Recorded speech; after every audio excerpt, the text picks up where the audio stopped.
Right, well, listen, it's another podcast. This is the Special Moves Podcast, episode 44, and for that, I apologise. Is it 44? I think so. 44. Yeah. Do you know what, though? That was a total stab in the dark. I always doubt you.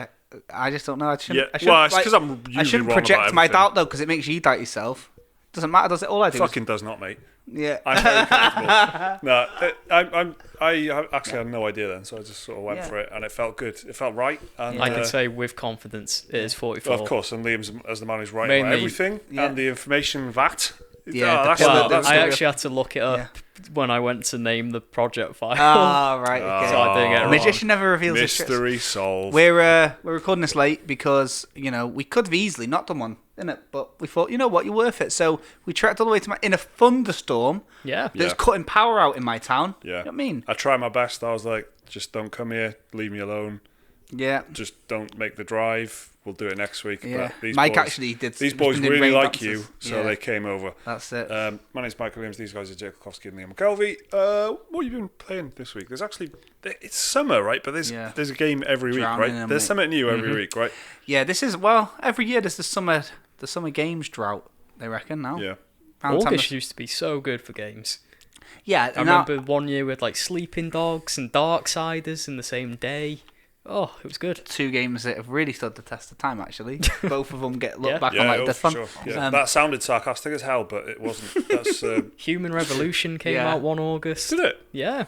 I spent my entire summer between like school years playing Human Revolution. That doesn't feel right. That feels like such a November game. Yes, a winter time game. It came out in like August. If you're not wearing a big coat when you're going to pick that game up, because of course you bought it physical back then, then what are you doing? Well, it's so I don't know. The summer drought is especially a news drought. Like you can tell. Like I feel sorry because like I've got I'm sure we all do follow all the PC gamers and all that. PC gamers top article today was I wish Fire Emblem was on the PC.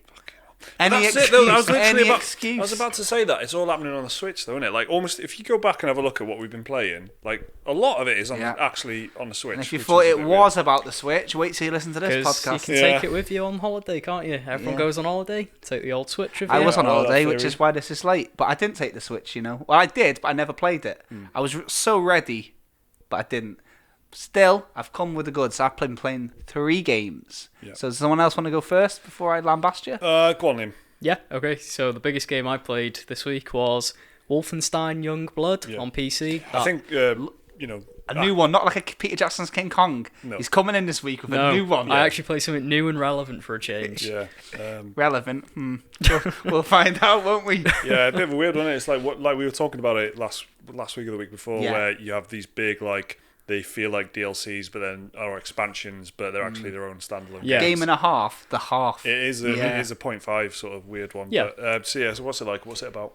So story-wise, you play as the daughters of BJ Blazkowicz, and he goes missing in Paris, and it's up to the pair of you to go and find him. That's just like the general setup of the story. It's really just an excuse to go on like a rampage of, with big guns and explosions everywhere and stuff like that. But it's not a great game. I didn't have a particularly nice time with it, to be honest, for a few reasons. Main one being, which I find quite weird, is they've put level up mechanics in it. So, which is not a thing I ever expected in Wolfenstein. There's a level up system. You get stats, and so every time you level up, you get a 2% permanent damage boost, and enemies level up as well. So, except enemies level with you in this game, so all that damage boosts and leveling up is literally pointless apart from getting skills on your skill tree. Because it's attached. Even if you went back to previous levels. Yeah.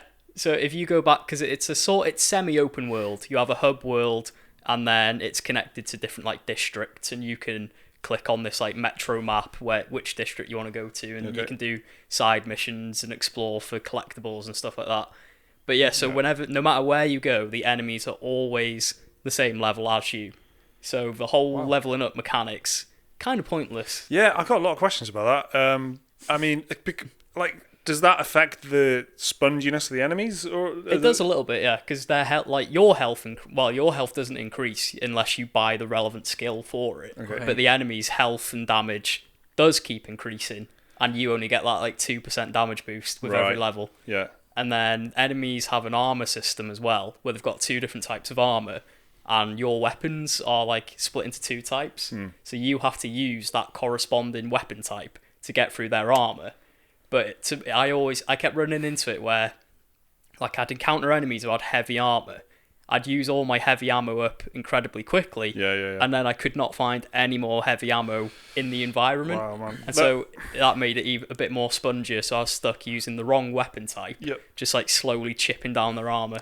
That seems like a really weird, like, fundamental meddling with, Wolfenstein. Like, you didn't really enjoy Wolfenstein 2, did you? No, I wasn't too hot on Wolfenstein. Wolfenstein 1, I loved. I played through that like 2 or 3 times in the end. But yeah, Wolfenstein 2, I wasn't big on it. So I like both of these, both the Wolfenstein games, and I haven't played actually New Blood or whatever, but it's like it's a lot like, I mean, there is a health system, right? There's like you've got a health like bar, pretty old school in that sense, but it's basically it's like a tight like first person shooter. So as soon as you start tinkering with like the feedback of how quickly enemies go down and on a really like fundamental level, because that obviously affects what the game is. You're not just like slapping features on there. That's sort of changing what the game is in a way, but in a sort of pointless way, like you said, because they all level up equally. Like, if you do attack an enemy with the right weapon type, they do go down quite quickly. But like I said, I kept running out of ammo and couldn't find any. So it was a bit pointless in that regard. And then the open world is it's not a great open world. You can see, because like Arcane worked on this one as well. Guys who made Dishonored. And you can see the Dishonored influence in it. There's a lot more interacting with the environment, like shitloads of events. Like a lot of events, a lot of picking stuff up. There's a lot of was joking. There's a lot of verticality in this Wolfenstein. Like you can jump up, say like there's a checkpoint. You could just jump up into the apartment building and sneak through the apartments to get around the checkpoint if you don't want to fight. And there's quite a big focus on stealth as well, to the point where stealth is actually like really overpowered. You can just like throw a knife and it'll instantly kill an enemy if you get them silently. But then it's trying to be too many things, isn't it? Because like, if you have like this Division or Destiny style fucking first person shooter, but with RPG leveling up and stuff, and then you have stealth focused studio like Arcane coming in and putting their stamp on it, and it's like, I guess if you're going to experiment, you might as well do it on a 0.5 type game. Because a lot of like, I don't think I'll pick this up, and like I said, I like the Wolfenstein games, but I just don't, for whatever reason, I just don't fancy it. But if it was a big mainline Wolfenstein 3, I'd probably go for it. But this is the time to experiment, I guess, is the only thing I could say. It feels like a stepping stone to a bigger Wolfenstein game, to be honest. And I don't know, like the story as well. Like Wolfenstein, a lot of people, their favourite part is the story, because they're quite well written, the Wolfenstein games, and the voice acting's always good. I mean, it's about future space Nazis with like robot dogs and that, but it's... like the stories aren't half bad in them. No. But so it was like, I saw people like complaining about the lack of story in this one. There's maybe 5 or 6 cutscenes throughout the entire game that are like story focused, and a lot of the game is just like sort of side missions where, because it's so open-ended to the point where if it didn't have the level up system preventing you from going to, because you get tasked with taking out 3 like big computer tower things, and pretty much if you didn't have the level up system in that, you could just go do it straight away and finish the game in like 3 hours. Right. But because you have to like level up to make sure you're powerful enough to go into that area with the skills and everything, you have to go and do all the side missions, which get a bit samey after a while. It's kind of like, how in Breath of the Wild they said if you're skilled enough you can go and take out Ganondorf straight away. Except if you did, you'd get your arse handed to you. It's kind of like that in Wolfenstein Youngblood. But like it's open, but it's not that open. But then I don't know, my final thought on it is probably if you have a co-op partner to play it with, you'll probably have a blast, to be honest. But I played it solo with the AI. Blast. Good try though.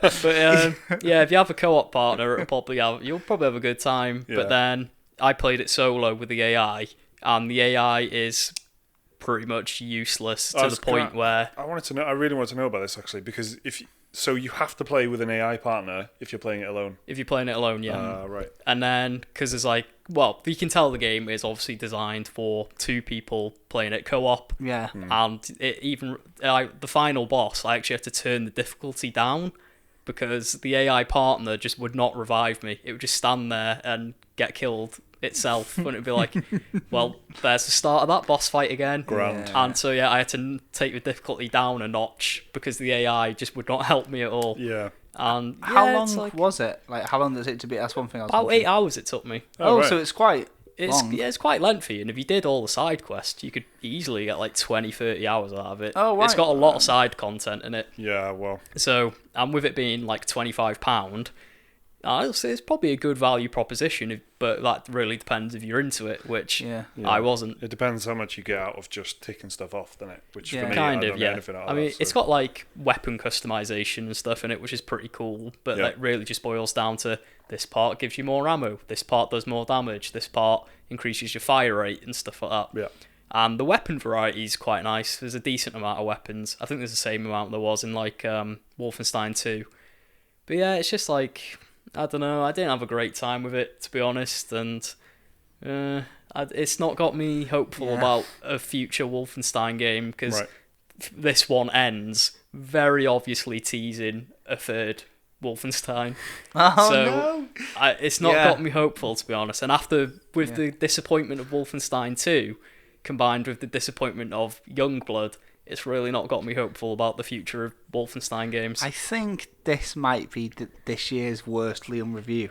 It is, I think that's the worst review he's given a game. Little insider secret here. It's the worst Liam review that's made it into the podcast. Sometimes they don't. Behind the scenes, do you know what I mean? Sometimes he doesn't want to review stuff because he fucking hated it. That's how nice Liam is. Not that I hated it. The game that we have not mentioned was, I just felt so indifferent towards it. Yeah. There would literally be no informative value to me making a what video on it. Neither can I, which, Yeah, exactly. I mean, I do, but, it wasn't even what we're talking about. But so that's it. Liam's most scathing review this year was almost like just a disappointed dad. Wolfenstein 2 and now this. Yeah. It's good. I enjoyed Wolfenstein The New Order, which is the first one. I enjoyed that so much. Yeah. I was what was the second one called?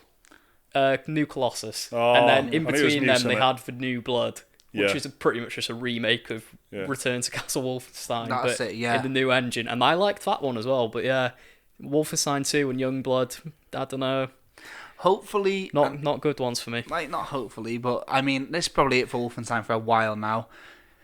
I guess Bethesda have got a lot of IP that they could be shuffling around now. Yeah. And we've seen all this I don't know, I don't want to call it the B tier, but... Doom, Wolfenstein, and Evil Within is what I consider the B tier. Doom is not the fucking B tier, you heathen. Fuck off. Right, listen, I would try and argue Evil Within, because I do like that. But no, but I mean, compared to Fallout hasn't done itself any favours of 76. Yeah, Fallout 76, they're fucking banging. Doom, though, get the fuck out of here. I mean, hopefully we're just going to see the new one, Space fucking whatever it's called. They've already been to space, though. Yeah, but with the new one, what's it? Starfield. Elder Scrolls. Hopefully we're going to see that out now, isn't it? That's what I want to see. Oh, no, right, not Doom. I've replaced Doom then with Rage. We've seen... We've had a Rage. I'll accept. That's fair. It's good trade. Right, so we've had the Rage, we've had the Wolfenstein, and I know we've got another Doom coming this year, so Bethesda's rotation. We're due an Elder Scrolls. We're due a bloody single-player Fallout thing. Mm-hmm. Seriously, though, Doom is fucking excellent. What have you been playing? Bad North, is that worth talking about? It's old, isn't it? What's the big one you've been playing? He just wants to... You've been playing... Fire Emblem. He wants to do the big smackdown after last week's speech. Yeah. I'm playing Fire Emblem, haven't I? I actually had forgotten about that, but yeah, that's what I wanted to do. Short of actually playing a clip of what Jake was saying last week. Yeah. Last week. About Fire Emblem. Just go back to last week's new releases. And even 50% of the comments were Jake, you tell him, man. You tell him, Fire Emblem fans. And now, Jake? Yeah, well, I don't regret anything, do I? It's not a shameful thing. It's just, in fact, I had to laugh at myself because I was like, come back from holiday and I was like, right, I want to get stuck in on the game. So there's another game that I'm playing at the moment, Disco Elysium, but I'm not allowed to talk anything about it. It hasn't even got a release date or anything. It's a game that I'm working on.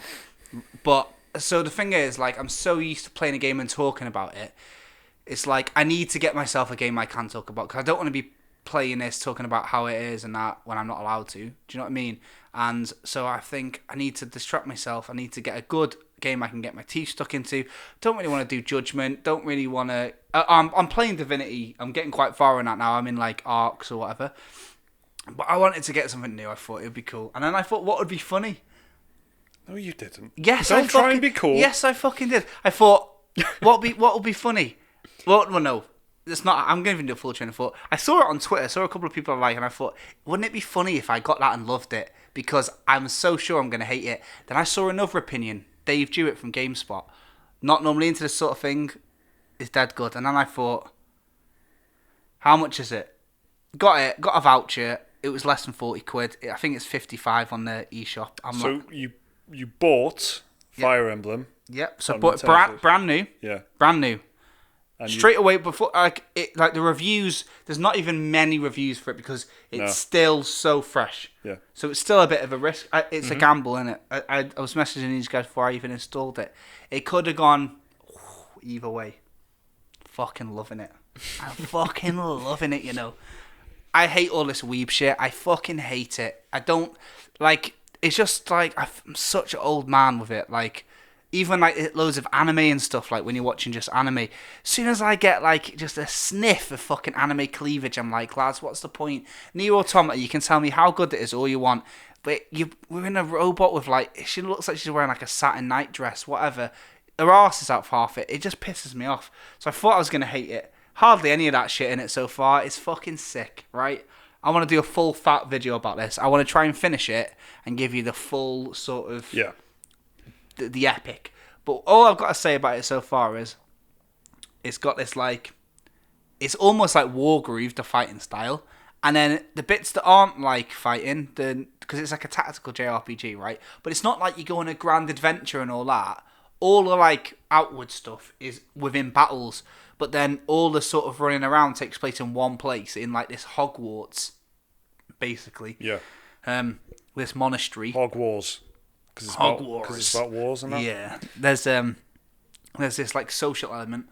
I've played like Yakuza games enough to know what that social thing's like, and it's pretty like light. Persona 5 had like a really in-depth weeby it's like social half the game in Persona. Yeah, it's like fucking Weeb Tinder, that is. You get your phone out, you're constantly flicking through, chatting to your girls, chatting to your cat people, and I don't care about it all. Yeah. I don't want to make dates, go and eat sushi on fucking Subway. Can't be fucked. So this, to find out that I could have immediately skipped any social things, made me feel more inclined to do it then, knowing if I don't like it, I can skip it. You know, like loads of these games give you like a quest, and it's like, go and spend time with your friends. Yeah. No. I want to do a war. Yeah. So anyway, I'm buddy in it. I'm doing a bit of fishing, doing a bit of gardening, start a bit of the socialising. It's really lightweight. It reads dead easily. It's like like a young adult book, isn't it? Yeah. Well, that's basically where it draws from, isn't it? Yeah, it's really breezy and nice. It's not like you don't have to do loads of research. Like in the land of this, there's this family who run this, and they aren't friends of these. I mean, the whole thing is a big grand war thing, but it's dead light on its feet. It manages to jump between all these different systems dead nicely, and like it's so funny because it's the antithesis of what I would like. It's like loads of big stupid Japanese cliches and a really, I don't mind a slow battle system, but a bit an XCOM-y thing, and I played the real deal XCOM and it was okay, but Divinity is my favourite, like one of them. But I don't know. I'm loving it. This sort of tile thing. There's games. I definitely remember games on the PS2 and stuff that did this exact thing with like there'd be like tactical mech games where you had like a mech and there should be an overworld thing, and you'd say that you'd get your unit to attack another unit, and then it like loads up a little cutscene, and then it shows the like animation playing out and stuff, and all that stuff isn't really necessary because Wargroove sort of does it. Well, Wargroove does do it in a nice, quick, slick way, but some of these games, like on the PS2, they would just like half the game is like watching your orders panning out. So you say you shoot that one, and then there's like basically a cutscene that you've seen a million times before of this thing shooting the other thing. But there's just something quite satisfying about it, and that seems that like map overview battle system thing where you've got like almost chess pieces of units, and then they actually represent something else when it like you see the cutscene playing out, sort of thing. It's quite nice. It's quite a good like and really I love the idea of that on a Switch for some reason. It is good. The graphics really lend itself well to it as well, and like your people on the battlefield, like you chat to them outside. You can train with them in the monastery, or you can just chat with them, and you can give them items, and you can level them up through that as well. You can play it like in a hardcore way as well, where like when they die, they're gone. So you've got that real, the classic. So yeah, I want to do a full video on it, but man, I'm really liking it. And what it is as well, like, I've just come back from a holiday, played it last night, late at night, and it's like really not a very receptive time. So I was fully expecting to be like, oh, fuck off, I'll try it in the morning, because I don't want to be like, in the year 18. But no, I was like straight into it. Today on my break, I was like, you know what I mean, again, pretty low energy. Could have easily been like not asked to play this, but no, like it's just dead easy to pick up, which isn't what you expect from a JRPG, actually, is it? Because it's such an epic quest. And so how is a big JRPG of social elements and a big tactical grand big map thing something that sounds so heavy, so light to pick up? I don't know. It's swift though. It's good. I'd really hold on to your hats. I'll be back. Me and me body pillow will be back for a full fucking rundown later. Don't do that. Yeah. To me, personally, like room for one ear, isn't there? You're not coming in here if you look at this.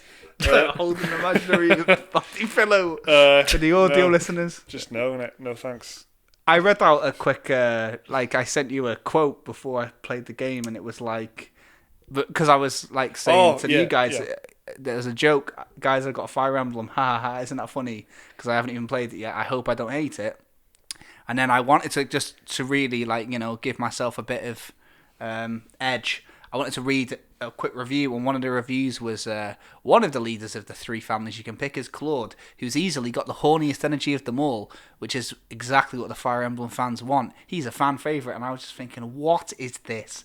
Happy to announce, do you know what I mean? So far, there's none of that bollocks in there. But then it shows that it's on the outside as well, innit? Do you know what I mean? That's projected onto it a lot. Do you know what I mean? That's what I mean. It's basically, like the people that write articles about like all the aliens you can have sex with on like Mass Effect. Yeah. The people that are playing Mass Effect to have sex with aliens are the same people that are playing this to read the horny energy of a student in a monastery. Get a grip, lads. Yeah. That's what it is. So more on Fire Emblem Three Houses from me, Japanese correspondent too. Yeah. Our new Fire Emblem specialist. A week on from. I'll remind you, I'm banning anyone who mentions Fire Emblem or whatever you said. You can all come over to my new channel. Yeah. We've just given it fucking 10 minutes in a podcast. Do you know what I mean? So that's nice. I'm glad that's happened. I've been playing. Me too, actually. I really am. I've been playing. Divinity a lot on PlayStation again, but I've also played a game called Distrust, which has been out for a while on like PC and shit like this, but it came on the Switch a couple of weeks ago, and it's basically like heavily inspired sort of like management game, survival game, heavily inspired by John Carpenter's The Thing, which I loved as the film, so I thought, that actually sounds like a decent, I'll give that a spin. But it was one of these games where there's like one review on Metacritic or something for the Switch version and all this. But I thought that doesn't mean that it's bad. I want to. Could mean it's fresh, exactly. Super and it was duper new out. when I bought it, like just arrived on the Switch. So, so I picked it up, and it was quite disappointing actually. It was sort of reminded me of this War of Mine a little bit, where it's like very grim management stuff, and it was quite good for like for the first chunk, for like opening stuff when you're figuring out what you're doing and you're learning the mechanics and that. But it's basically like an endless Arctic research station there's just loads and loads of these like little outbuildings and shit like that, and the actual alien, there's like a there is an alien in it then, right? Yeah, for sure, yeah, of course. It's just like a total thing of the thing, when you look at it, it's so heavily inspired, crashed burning helicopter and all this sort of stuff. Yeah, and, empty research labs and shit. Yeah, and but it's just quite dull. It's quite like this War of Mine manages to be interesting because it's quite sad and desperate and stuff, and trying to fuel the fire and trying to feed your starving members and stuff. You're just trying to balance really difficult decisions and stuff.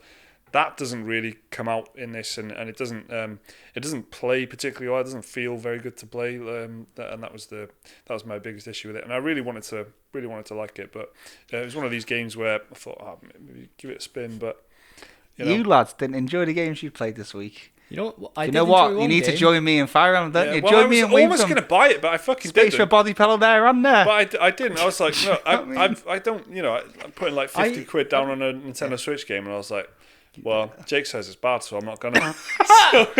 Well, now I'm here to tell you. I know you fucking bought it. The water's lovely. Come on in. I have played Fire Emblem before, but it wasn't really. It didn't really suit me. Well, I don't want to stereotype with Liam, but I thought you were dead cert for this. Me too, to be honest. Well, I said in the car on the way, and he said he played it before it wasn't him, and I was like, because I haven't There's played not many though. There's not many. You watch one anime series, and that's you for life. You watch one anime series and play every JRPG ever. You play one genre all the way through. No, I know, like I told you in last week's anti-Fire Emblem, the old Jake, the heel Jake, that I know them off Smash. But I don't think they've had many in the West, and then it has been handheld. So you said you played. Was it 3DS or just DS? 3DS, I played Awakening, which is that's the one that became like. It really kicked off the series in the West. That's why I played it. I borrowed it off a friend and played it for a bit, and I was just like, I played it for like 4 or 5 hours, and I was just like, nah, it's not for me, to be honest. Because I know Fire Emblem has been going since the SNES. Yeah, ages, hasn't it? But it only ever came to the West when it started coming on like GBA or whatever. Right. So it's like it's still quite relatively new over here. But yeah, so like Awakening, I played it. It was decent, but I don't know. I like turn-based games like that. I don't know, they just don't really appeal to me all that much. Apart from Advance Wars, that's like the one exception for me, which is why I picked up Wargroove, because that was trying to be like a successor to Advance Wars. Wasn't it? And they're made by the same team, Fire Emblem, and Advance Wars. Same people who make them. So on paper, I should like it, but I don't know, it just didn't click with me. Wargroove was so good on the Switch as well. It's like a perfect I liked it when I was playing it, but then I didn't get that. Like, to me, like one of these little factors that I think speaks a lot is like, why don't I go back to it then? Because I'm always thinking that, like, I'm always loving it when I'm playing it. But what is it that keeps making me like stop playing it? Because like Wargroove, I've just left it. It's like just dead to me now. So have I, to be honest. I did the same. Do you know what I mean? Just length, I suppose. I got like halfway through it, and then just like, don't know. I think something else came out and distracted me. Yeah, and then I don't know. It just couldn't sort of stick through it, and I think you probably get like your fix off of it for a little bit, and maybe if you went back to it in like 6 months, maybe would love it again. Do you know what I mean? But it does what it does, and then after a little while, you've sort of seen it, and it can add all the units and new attacks and all that it wants. But it's not gonna like keep it fresh enough, is it? I suppose it's probably like something like that. All right, let's do some emails then. So if you want to send us in an email, the address is dearspecialmoves@gmail.com. Tell us what you're thinking about anything that's happening in games. Tell us what you think about what we're saying. Tell us what experiences you've been having playing games at home. Tell us any stories that you've got. Just anything, really, innit? Do you know what I mean? Just send us an email. We'll read it out. This one is from Thomas Kearns Horan, who says... That's a name. That is a name. A Tory MP.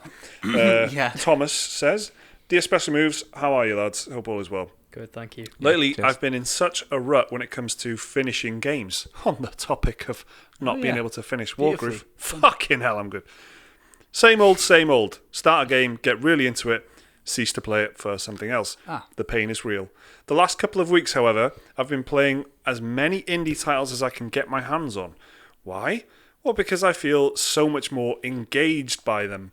Take stuff like Hollow Knight, Shovel Knight, Katana Zero, What Remains of Edith Finch. Overnight. Yeah. Long night. Yeah. The last night. For some reason, I can just keep my attention on indie games for so much longer than massive, overblown, open-world AAA titles. I've been blowing through my backlog for the first time in years. Every time I finish a few indie titles, I start a big game. It seems to help. Hope all is well, lads. Here's to the next podcast. Thomas. So I like that. I like the idea of jumping into some indie games if you're struggling to play through your AAA titles and that. It's a bit of a refresher, but that's the thing though, you can get through them, can't you? Because they're like, they're usually quite short, 2 hours, 10 hours, something like that. It's a lot more manageable, isn't it? As soon as you start going open world and all that, it's like fucking 30 hours standard. It's good to remind yourself sometimes how these things work, innit? Like, a story can end. Do you know what I mean? You forget though, don't you? Do you know what I mean? I was watching someone on Twitch play the end of The Witcher. I haven't seen the end of The Witcher. I was right, that's how it ends. No. I was like... What, Witcher 3? Yeah. I was like, right. That's good. I mean, it's like a 60-hour game. Yeah, that's what I mean. But Katana Zero... There were a few different endings, weren't there? Right. Did you see the ending for Katana Zero? Because I remember you got the second one, didn't you? Yeah. And then I told you it was like another half game after it. Oh, yeah. No, I was happy with the first ending. Okay. It felt like the story was kind of complete, though. It did, kind of. Do you know what I mean? Yeah. Edith Finch, that's another one. That ends... that's another one, like 2 hours. I loved that. You sure it was 2 hours, mate? Yeah, maybe it was like 6 hours. Do you know what I mean? Yeah, based on recent form. Yeah. Well, that's good. Do you know what? Yeah, like loads of people playing Edith Finch, but I think it must have come out on Game Pass. I get a lot of tweets actually. That's like it's just come out on the Switch, right? Has it? Yeah, that must be it. I think they gave it away for free somewhere on PC as well, not long ago. Yeah. It might be like Epic Games or Twitch like or something. But legit, it did come out on the Switch like a few weeks ago. So great game. So that it's a new audience for a lot, for that sort of game. I think doing that's probably a good way of getting through games. I think you can plateau so much on AAA games though, can't you? It's like, I do it all the time. I always struggle with. I think maybe part of the reason why I like sort of like these Arcane Studios games and stuff, and something that I know that is like 15 hours, 20 hours, something like that. It, like you said, it's a story that can end, and although it is very open, it's got open elements. I'm definitely not ticking stuff off. I'm not fucking collecting things. I'm not clearing outposts. I'm not climbing towers. I'm just everything in it is like story. Yeah. All the side stuff is like, more story, more exposition, learn more about the space station that you're on or whatever. It's not just like go and do this job because we need you to do 17 of them so you can get an achievement. It's like all that stuff is I always struggle with, and like the Assassin's Creed games and Assassin's Creed Odyssey and stuff. Although there was some cool stuff in Assassin's Creed Odyssey, it's the biggest fucking game I've ever played, and it's too big, man. It's it's just all of Greece. Right, and you can just like sail around and go from island to island, and there's like 700 islands or something, and they've all got towers, and they've all got like all these different things going on, and there's a war that you've got to manage and all that, and it's like, I guess if you're buying one game a year, and that's all you got. Exactly. You But you're not, are you? Like, not people. The people are in so deep that they listen to fucking podcasts about games. Yeah. Like you listening, you specifically. Then you're not playing one game a year, are you? You're playing one game a week if you can, or one game a month if you've got kids or something. It's like. It's just sometimes you do need to, it's like if you only watch 3-hour epics, occasionally you'd want to put an episode of The Office on, say, innit? Mm-hmm. I'm the biggest Lord of the Rings fan going, but I'm only watching that shit once a year, do you know what I mean? Yeah, exactly that. And like, I don't know, it's just, I think indies are nice palate cleansers even for a AAA person. Yeah. Who might not necessarily like say that they're into them.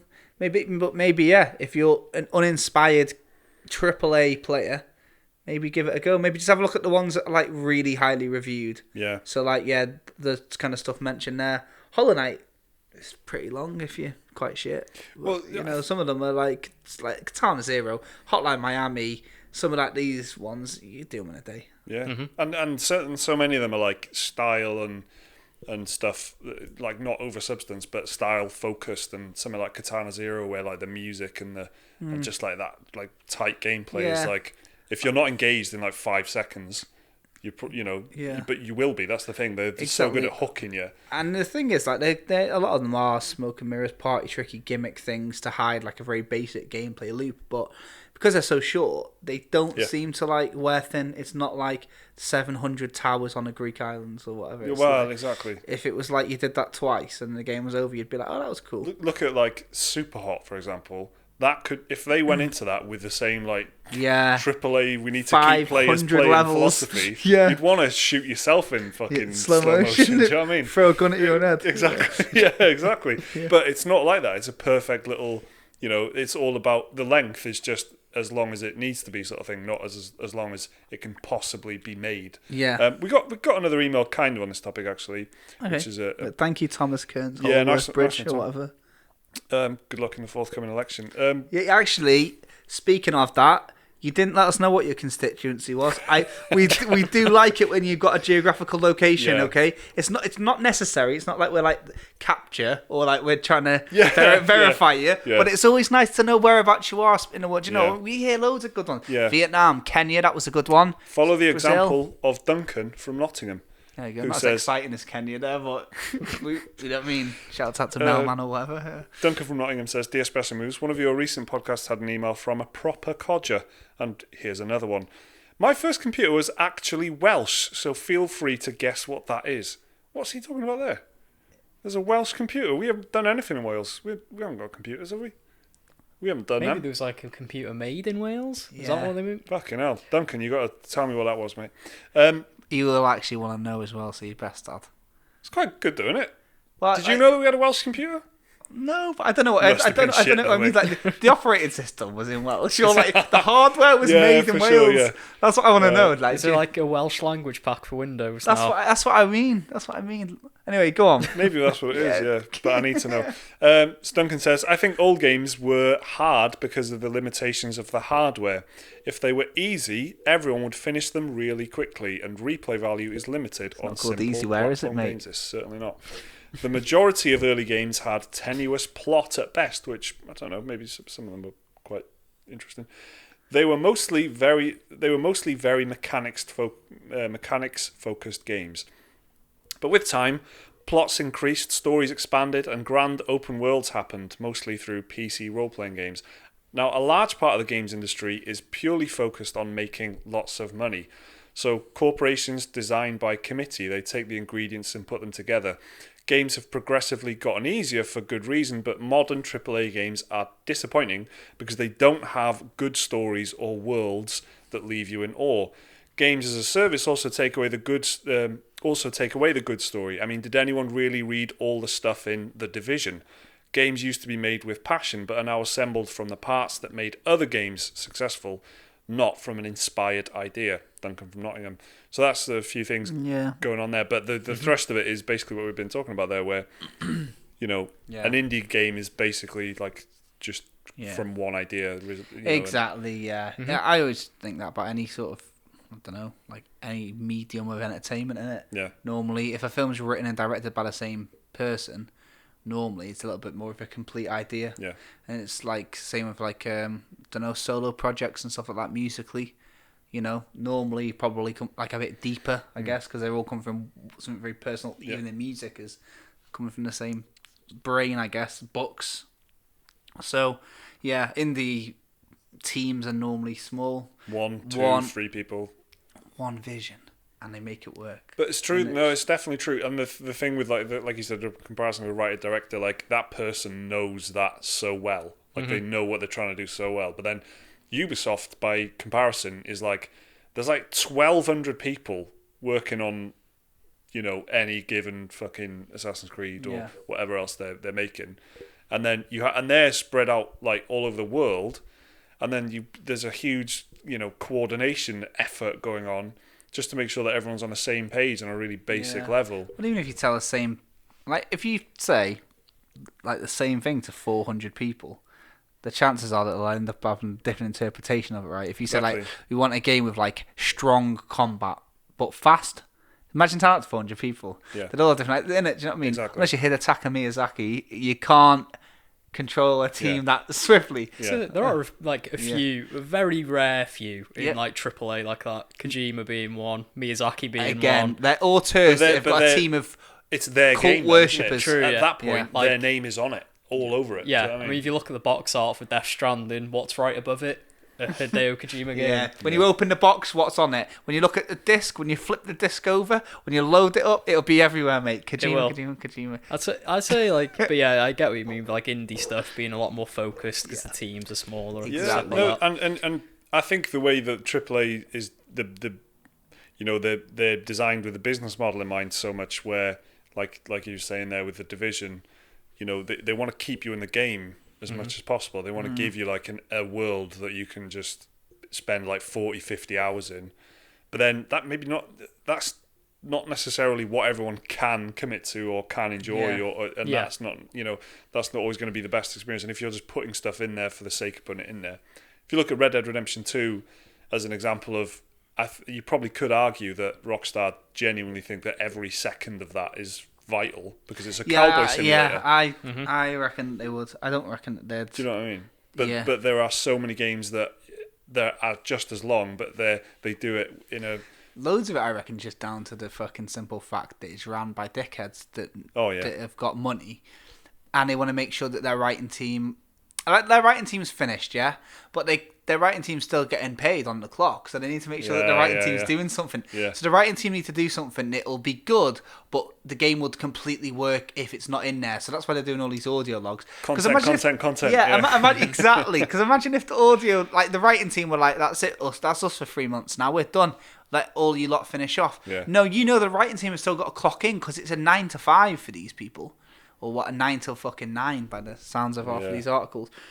And that's the point. They're finding busy work, aren't they? Because it's ran like a real job, if you know what I mean. But for sure. But on the end of the consumer and the person playing it, and they look at it through that lens, don't they? Like, they don't look at you as someone who's just sort of wanting to come in and experience an experience. You're coming in as a fucking potential customer. Punter. Exactly. But then it's very beneficial then to keep you in the game as long as possible. So they're inclined for many reasons to make these games like massive, and that's why there are so many like massive open worlds. I guess it's like a really enticing thing as well, isn't it? And it was for years. Like anything open world immediately was like, wow. What's that? Yeah, that's exactly, gonna be good. exactly, man. Yeah. But then, somehow for the last sort of like 5 years, it's become very off-putting to me. Anyway, no, you're right. It's it's a weird one but yeah. Thank you so much, Duncan. Yeah, nice one. It's true though. It is true. Like I remember, Morrowind, Oblivion, Skyrim. It's open world, and now it's like. Well, I mean, like Skyrim was still in a time really where a massive open world game was like exciting. Yeah. 2011, probably guys. just like the cusp. Yeah. So now, like this one, I mean, of course it's going to be amazing. Yeah. Of course it's going to be fucking amazing. But like, they can't use open world to sell it anymore. No, exactly. It's meaningless, isn't it? Yeah. It's whereas totally Skyrim, meaningless. it was like I'm probably more excited if a game isn't open world nowadays. Honestly, it is like. Finding out God of War was like quite linear. It was better. Cyberpunk 2077 looks like a lot of fucking work. I mean, looks fucking exhausting. That's a box quote. What I would love, is for developers like if let's stick with Elder Scrolls, I guess. If they said there's no side quests, if they went up their own arse like CD Projekt with The Witcher and said. There's no real side quests here as such. We like to think of them all as equally That's important. Another thing. Just because you're telling me that, yeah. Yeah, but this is what I mean. But if you really, if you follow through with that and do not give me like endless amounts of repetitive climb this, press the button jobs. I need to. I want to go and experience the story. And again, like what I was saying earlier with the Arcane, that's probably why I think they're in such they're just like.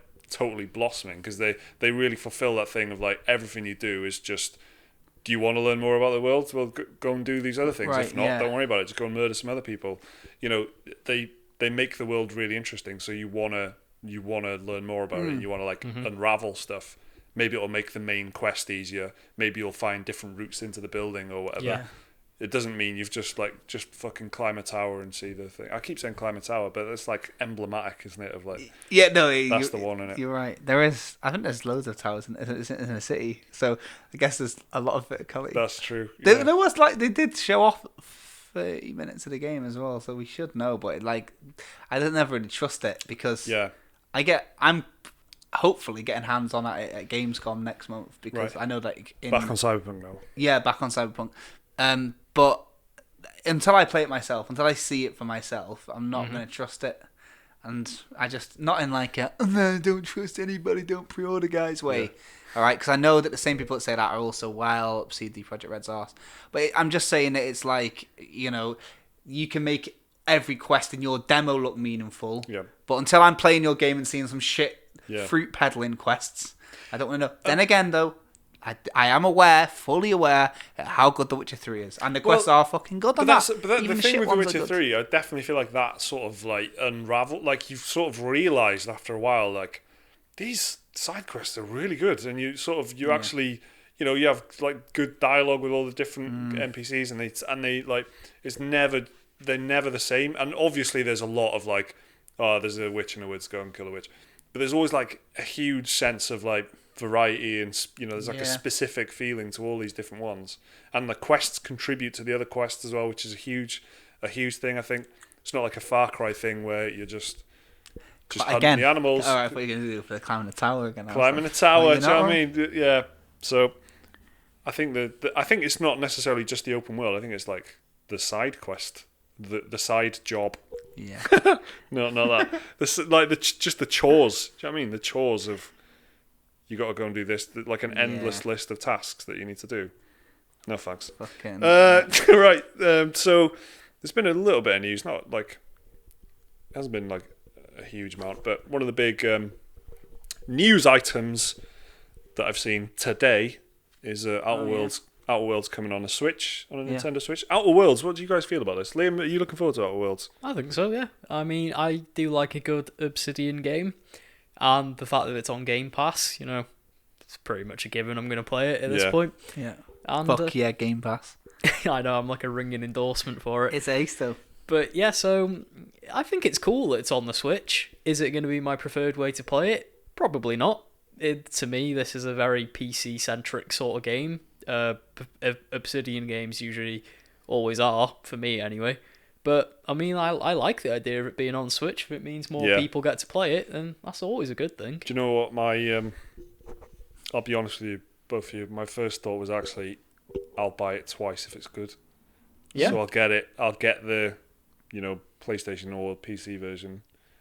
And I'll get the Switch version, like, down the line, maybe. Mm-hmm. And I'll put, you know, because most of these games are like Skyrim. I've got multiple copies of it. One of them's on the Switch.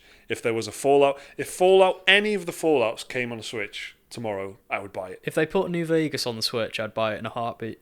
I'd buy any of them. I don't know. I don't know what it is. It's maybe because I know I like it, and I know that I just love the thought of just I'll go to bed half an hour early and just play it in bed. I looked at buying Skyrim on the fucking Switch the other week, and it's expensive. Yeah, it is. Yeah. Fire Emblem Three Houses was cheaper. Like when this podcast is brought to you. When they said Resident Evil 4 was coming as a Switch, I was like, absolutely, I'm going to buy that. And I saw it was 30 quid. I was like, maybe it's sale. It's on sale for 20 quid at the moment. That's still a bit too much. I know, exactly. It's fucking old as fuck. A tenner, I'll buy it. How old is it? Like 18 years old or something? Something like that. Outer Wilds on the Switch. Worlds. I always get confused. Yeah. That's a little PSA. That's a little public service. You want to look out for that. Outer Wilds is a different game. Yeah, Outer Worlds. And so this is the sort of the big RPG. Yeah, the Fallout New Vegas team doing a space game, whereas the Fallout 3 and 4 team are doing a space game. That's Bethesda, one's Obsidian. So, what's the last Obsidian game that came out? Pillars 2? Probably. I think it is, isn't it? Yeah. Deadfire. Or one of them fucking South Park games. Oh, yeah. No, I think Pillars 2 is still after that. Mm-hmm. But Pillars 2 I didn't play, and I'm well up for that, by the way. I've got it now. I've got it, but I haven't played it. Pillars 1, we'll bring that up in a little bit. But, yeah, I think it'll be pretty interesting. I did like New Vegas. Pillars 1 is coming out next week. Okay. It's not coming out this week. All right, well, Pillars of Eternity is coming to the Switch soon, so that's an Obsidian game. So now that their relationship's strengthening, it's good to see that they're going to bring in this. Now, it looks quite juicy, this game. Like, it looks good. And when I say looks, I mean visually, it looks good. Yeah. It's nice on the eyes. Yeah. So the Switch is going to fuck it to death. Yeah. Right? And I like it. I find it quite interesting that people don't care. I find it interesting that people don't care because it's the same with The Witcher. It's coming out in 540p. Everyone's lining up to buy it at 540p. Not even HD. Even the trailer, the announcement trailer for that, and there's like a. It's like when they do like fan-made versions of games on the PS1. Yeah. See that? Mm-hmm. Like I saw someone had made like a. It's like a watercolor of the game. Yeah. There's YouTube channels who literally. They specialize in making videos about getting like the lowest tier of PC hardware they can and making shit like Witcher 3 run on it. Yeah, it's kind of like that. I've seen that before. I was thinking of like they should call it like the Witcher 3 Demastered. That's got a nice ring to it. That'd be quite funny if they did. I know, yeah, just own it, isn't it? So I think though, wouldn't it be? Imagine if they did like that Final Fantasy 15 like fucking the chibi one, edition. the pocket edition. Yeah, you don't have to go chibi, but you could go like. You could PS2. do some retro sort of... Well, wouldn't it be good if there was polygons? Chibi Geralt. Yeah, you're not alone on that. Make him look like a pop figure. If they did it Chibi Geralt is like, it's like a t-shirt design. Like you're scrolling through a website and they're like, do you know all the t-shirts? I've got a free PlayStation name change. I know what to do now. Chibi Geralt. Yeah. That's fucking taken, mate. That's good. But if they leaned into it, that's such a clever idea for game companies, isn't it? Though they could purposely make the graphics, a generation older and then put it on the Switch. But I don't think it's going to be the best place to play it, but you can play it in the best place in your house, can't you? Your bedroom. Exactly. Well, anywhere. Or the kitchen. Or the best place room. in your car. Do you know what I mean? Yeah. But then you're going to have people with like the beefy gaming laptops who are like, haha, the best of every world. Yeah, exactly. Cunts. Yeah. So let's do. Is there any other news you want to talk about before we move on to the new games? Because that was the only one really. All the other news is just like whinging. It's like, boring. Yeah, Doom. I had DRM, but it doesn't anymore. So don't worry about it, everybody. It's been taken out. Yeah. So that's not worth talking about, is it? There was another thing about. Also, it was $3.99 Doom on the Switch. Is it $3.99? Yeah, $3.99. I bought Doom 3 on the Switch. And another thing, I just wanted to say this. Yeah, I guarantee you now. And please let me know if I'm right. Can someone who's got a bit of free time listening to this just check that I'm right? Because I'm not going to check that I'm right now, but you can. You can do it for me if you'd like. Doom, surely, even on mobile, you'll be able to find a web browser version of Doom. So maybe like do.om or something. See if we can find, let's see if we can find, and we'll pin it, a free Doom browser game that everyone can play. So there we go. So then that is the solution to that problem that isn't even a problem. You don't want to buy Doom on a Switch. You can play it on your phone because someone in these comment section is going to be really nice. Find it. There we go. Brilliant. What a nice person. Phone as well. Is it $3.99? We'll get it for free. Just put it on the web browser, innit? We'll sort it out. The same time they brought it out on Switch, PS4 and all that, they put it on Android and iOS as well. Probably got DRM on that. No, just kidding. I don't know. So yeah, all the news has been that like be on the fucking Apple Watch, innit? You can play it on your Fitbit or something. There's a whole like fan community who they try and port Doom to everything. Yeah. I can imagine that on the microwave. They got it. I was going to say microwave. That's so weird. Someone got it working on like a Canon DSLR camera. That's so good. On the touchscreen. That's really Someone cool. got it working on a Texas Instruments calculator. That's really good. That is actually like... In like grayscale. Why isn't that in the so news cool. this week? See? Yeah. It goes back years. Like Doom, I think it holds the record for the most ported game ever. Yeah. Oh, right, okay. Someone, do you remember the old big chunky iPods? Someone got it working on that. Nice. Oh yeah. Well, there we go. That's the Doom news. Yeah. And then there was other just whinging. So yeah. So let's do the new releases. games. Yeah. So these are the new releases for this week. I think what was the date yesterday? 29th of July. Yes. So there's a couple of games. So Mutant Year Zero, which is sort of like an XCOM-ish type game. It's very similar to XCOM, actually. It even brings in like the stealth mechanics and stuff from XCOM 2. Mm-hmm. So Mutant Year Zero is coming to Nintendo Switch. Turn-based strategy type thing. That is happening on... what's the date today? 30th. Today. Well, yesterday, so you if you're listening. Or, yeah. So yeah, whatever day it was. We got there, but that's the 30th of July, so it's out on the Switch. Basically, I played it and it was like it was quite good, but on Game Pass. But I'm such a huge fan of XCOM that any game that's not XCOM, an imitator. Yeah. Exactly. It was, and but it was on things right there. The thing is, Pretender. though, you just said it was on Game Pass, right? So the thing is, though, I was playing it on PC, right? But I've got XCOM 2 on PC, and XCOM 2 is the fucking best.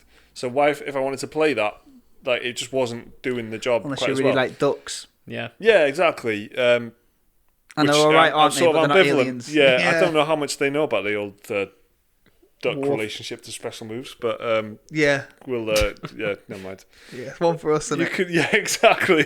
One for the ones in the room. Get them conspiracy theories going.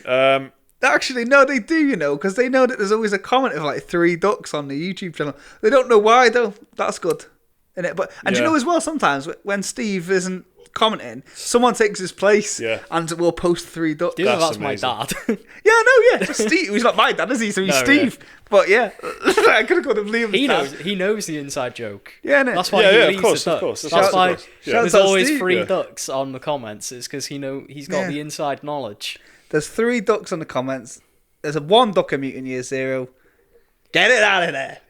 So that's happening if you want to play that on the Switch. And then the other one really is Madden NFL 20, which is the big fucking is that sport one. Brand, is it 2K or? It's the 20, isn't it? Do you know what I mean? 20. No, 20. It's just it's the annual. Is it? I can't remember if that's EA or if that's 2K. I think it's EA. Oh no, this Madden. is EA. Okay. Because you'll know it's 2K because it says 2K in the title. Oh, why? So it says NBA. 2K whatever. So it'll be like 2K19, 2K20. Yeah, fine. Yeah. It's like fucking Red Dead Redemption, but with like Rockstar games. You know, like here in the UK, wherever you are in the world listening to this, your country will have like casuals that you'll call Fortnite players, and you'll be like, Fortnite players. Yeah. But like here, like the lads, like the people that watch Love Island will play FIFA. Does that happen in America? Is that culture there in America? I think so. Do you guys have like people like, is FIFA big in America or is it Madden? I think it is, but I don't think it's like, it's not the same level as it is. Is Madden the big one? If you actually just go on number of sales, because America's so fucking big, they actually do make a lot. I wonder if anyone listening to this plays Madden. I'm sure there will be, but my friend Tom plays Madden. He's big into American football. Yeah, right. Well, I haven't ever seen a Madden game at all. I don't know. It's just probably going to be big money wise for EA. I'm sure. That's what I mean. For sure. I can't it's like gauge the staple one, isn't it? It's like I know FIFA does a killing worldwide, didn't it? But I didn't know what Madden's like because it's very like America centric, I guess. Yeah, but they do make a lot of money out of it, but it's not. I think FIFA is actually their biggest thing, right? Like full stop. But yeah. Oh. Anyway, that was our 44th. Yeah. Special moves. We'll literally be back in 5 days with another one. That's good. Yeah. So calm down. Okay. We've got. Have we got anything else this week? No. Not this week, but next week we should. We'll do hopefully a nice recording session on Sunday and get a couple down in it. Yeah. Mm-hmm. But because it's late now. It's literally we haven't even eaten, so we're gonna finish this now. Been in work all day, and then we'll see you in 5 days for a podcast. And the bonus podcast will be there as well, floating about. So good, wasn't it? It was. It was all right. That wasn't it. Nice and breezy. I'm starving. Bye.